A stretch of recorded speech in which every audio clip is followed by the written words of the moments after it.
So some of you may have been following on LinkedIn or Twitter, but the last few weeks I've been driving a semi tractor. So those big trucks that you see barreling down the road.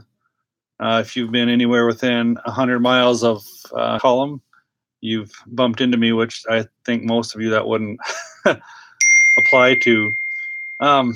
But I started doing that to just pick up some extra income to just address some cash flow issues with our business while we're going through a product release. And it's something I hadn't done for about almost 10 years, and was looking for different ways to make some extra money. And this came up, and I thought I could do that. I haven't done it in a while, but I can give that a try. And so started driving, and my first day was a little rough. Had to get used to the steering and the shifting and just different things with it, that when you don't drive an 83,000 pound vehicle down the road every day, that you forget. And I was hauling to a new location that I had never gone to before in the past.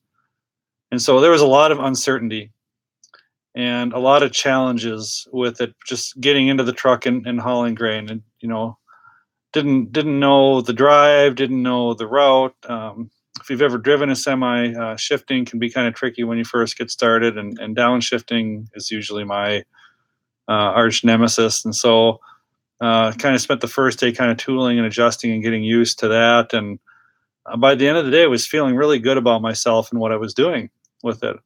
So then day two, I have to do the same thing, heading down the road, just full of confidence. Like, I know where I'm going. I know how to shift. I know what to do when I get to the place, everything. And as I'm going down, I remember the other truck driver told me, well, there's a shortcut by a town where you can take, there's a town called Forbes, North Dakota. And on the east side of town, there's a gravel road that he called the Forbes Bypass. And I'd taken it the day before and really liked it because you avoid two really sharp turns. You don't have to stop in town. And it was pretty cool little shortcuts. I'm like, I'm feeling really smart today. I'm going to take this shortcut. And so I start going down that road a little bit, and all of a sudden the trailer started to slide and shift and start to kind of go like this. And I'm glad I'd slowed down to 25 miles an hour, because if I'd have been going faster, it would have been a pretty bad accident. But I realized really quickly I needed to slow down and stop. And so I did, and I thought, well, I stopped the trailer from going in the ditch, but I'm going to try to drive slowly. Well, I was just completely stuck. And so one thing that I didn't take into account was it had rained the night before. And while the road looked fine, there was really 1.5 inches of gravel on top of a really hard packed road. And so it just made it really, really slippery. So I got stuck. I'm out in the middle of nowhere. And I was having a hard time with that. I felt fear, number one, when I was in the situation, that I thought I was going to go off the road. I'm glad I didn't. Just, felt fear, like, what are we going to do? How are we going to get out of this situation? And shame too. I was really embarrassed that I'd gotten myself into this situation, that I hadn't thought it through.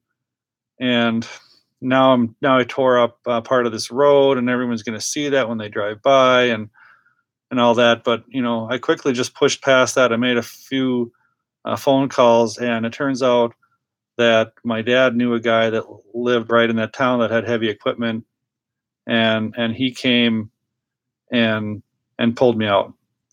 And so tried to go backwards so we wouldn't tear up more of the road. That didn't work. So then we had to go all 2 miles down this road, and got out.